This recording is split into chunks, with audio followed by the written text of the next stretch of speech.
सदियों से जिस तरीके से आदिवासियों के ऊपर अत्याचार हुए हैं, उससे खड़ा होने के लिए थोड़ा समय लगेगा। लेकिन अगर हम लोगों ने इच्छा शक्ति जगा लिया तो उसमें भी बहुत ज्यादा समय नहीं लगेगा। कई बार हम असम आए, लेकिन हमको उम्मीद नहीं था कि आज मुझे यहाँ पर नेतृत्व करने का एक मौका मिलेगा। आप एक कदम चलिए, 10 कदम हम आपको साथ लेकर चलेंगे, ये हम आपको वादा देंगे।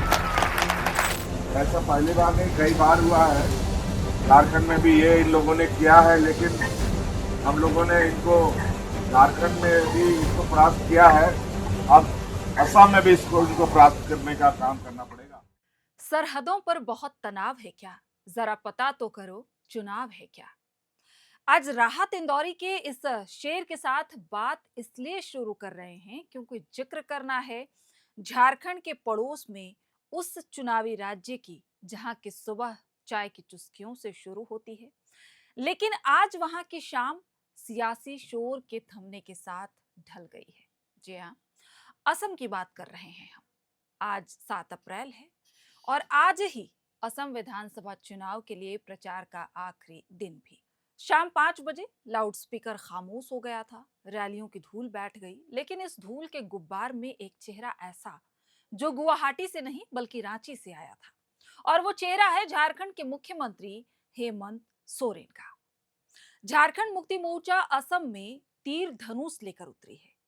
दावा बड़ा है, शोर भी खूब मचा, लेकिन सबसे बड़ा सवाल वही जो आपके मन में भी है कि क्या इस बार जेएमएम अपनी 0.1% वाली पुरानी छवि को धो पाएगी, या ये सारी कवायद ढाक के 3 पात साबित होगी। और हाँ, जब राजा दूसरे राज्य में किला फतह करने निकले हों तो अपनी रियासत यानी झारखंड के कामकाज का क्या हाल है। नमस्कार, मैं हूं प्रियंका मिश्रा और आप देख रहे हैं the air now show.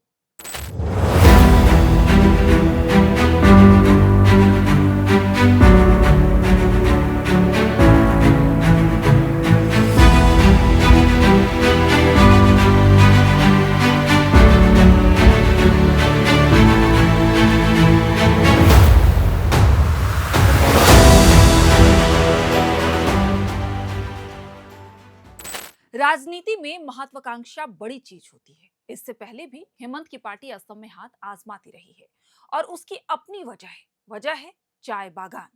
Assam की सियासत में एक कहावत है, जिसके साथ चाय बागान उसकी बनेगी सरकार।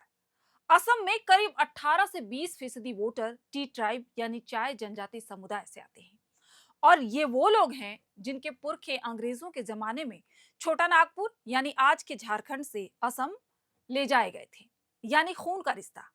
हेमंत सोरेन इसी खून के रिश्ते की दुहाई देने असम पहुंचे। जेएमएम इस बार 18 से ज्यादा सीटों पर ताल ठोक रही थी, लेकिन 3 उम्मीदवारों के नॉमिनेशन कैंसिल हो गए थे। 18 उम्मीदवार मैदान में है। पिछली बार 2011 में और 2016, 2021 में क्या हुआ था उस पर हम आगे बताएंगे, लेकिन इस बार की तैयारी देखिए। हेमंत सोरेन ने कोकराझार, गोसाईगांव और तिनसुकिया जैसे इलाकों में रैलियां की। मंच से उन्होंने वही दांव चले जो झारखंड में सुपर हिट रहा था, मैया सम्मान योजना। हेमंत सोरेन ने असम की महिलाओं से वादा किया कि अगर जेएमएम पावर में आई या किंग मेकर बनी तो वो फूलो झानो मां सम्मान योजना लाएंगी और महिलाओं को 2500 रुपए महीना देंगे। सोचिए, जो फॉर्मूला रांची में या झारखंड में कह लें कि बीजेपी को हराने में काम आया, वही फॉर्मूला अब वो हिमंता विश्व शर्मा के गढ़ में आजमा रहे हैं। अब जरा सिक्के के दूसरे पहलू को देखते हैं। जब सेनापति दूसरे मोर्चे पर हो तो घर की सुरक्षा कौन कर रहा है? पिछले 10 से 15 दिनों से हेमंत सोरेन का एक पैर रांची में तो दूसरा गुवाहाटी में रहा। कई दिनों तक वो लगातार असम में ही कैंप करते रहे। अब आप पूछेंगे इससे झारखंड को क्या दिक्कत है, लेकिन ये सही है कि मुख्यमंत्री की अनुपस्थिति का असर सचिवालय के कामकाज पर दिखा है। कई अहम फाइलें जिन पर सीएम के दस्तखत चाहिए होते हैं वो पेंडिंग पड़ी हैं, चाहे वो ट्रांसफर पोस्टिंग के मामले हों या विकास कार्यों हो, विकास योजनाओं की समीक्षा बैठकें हों, सब कुछ स्टैंड बाय मोड पर चला गया है।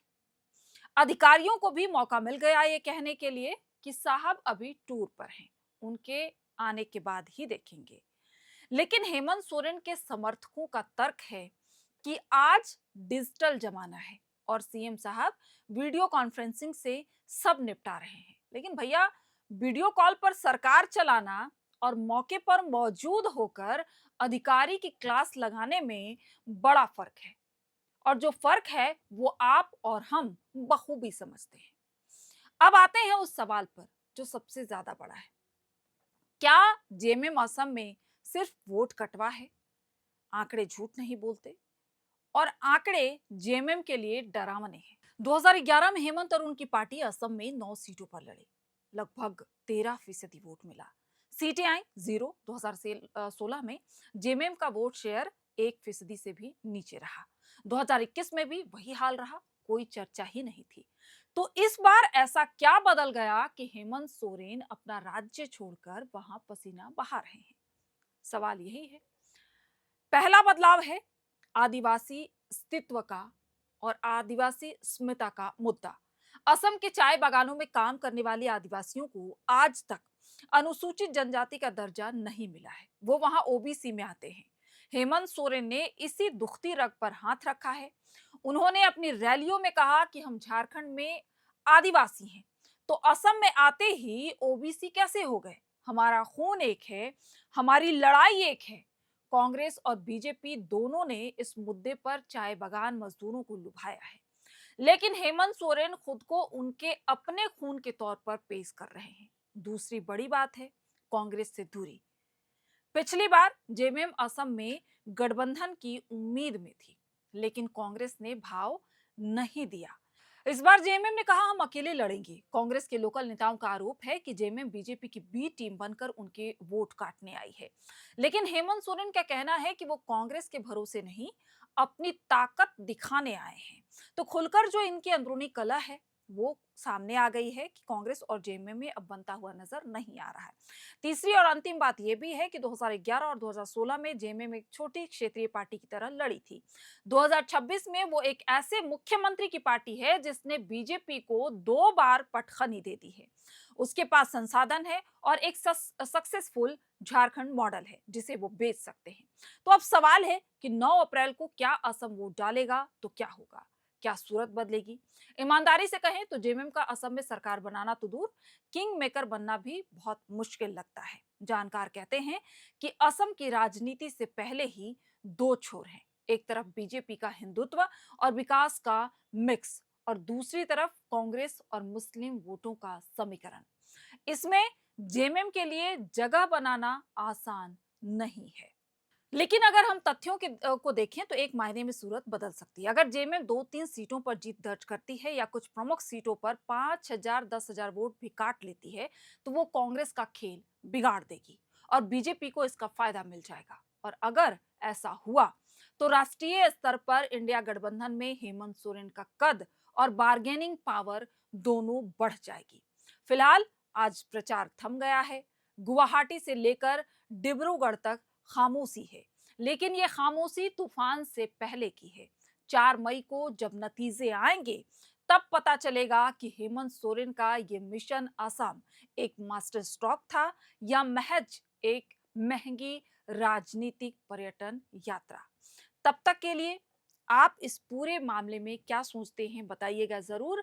हालांकि प्रचार का शोर थमने के बाद मुख्यमंत्री हेमंत सोरेन ने कामाख्या मंदिर में माता रानी के दर्शन किए, अपने राज्यवासियों के लिए खुशहाली की कामना की और अपना प्रदेश वापस लौट गए हैं। आप इस पूरे मामले को किस तरह से देखते हैं? क्या जेएमएम वहां पे सेंध लगाने में कामयाब होगा? इन तमाम चीजों पर अपनी राय जरूर दीजिएगा। जेएमएम असम में कितनी सीटें ला सकता है, इसको लेकर भी आप हमें अपनी राय कमेंट बॉक्स में जरूर दें। आप सभी का बहुत बहुत शुक्रिया। शुभ रात्रि।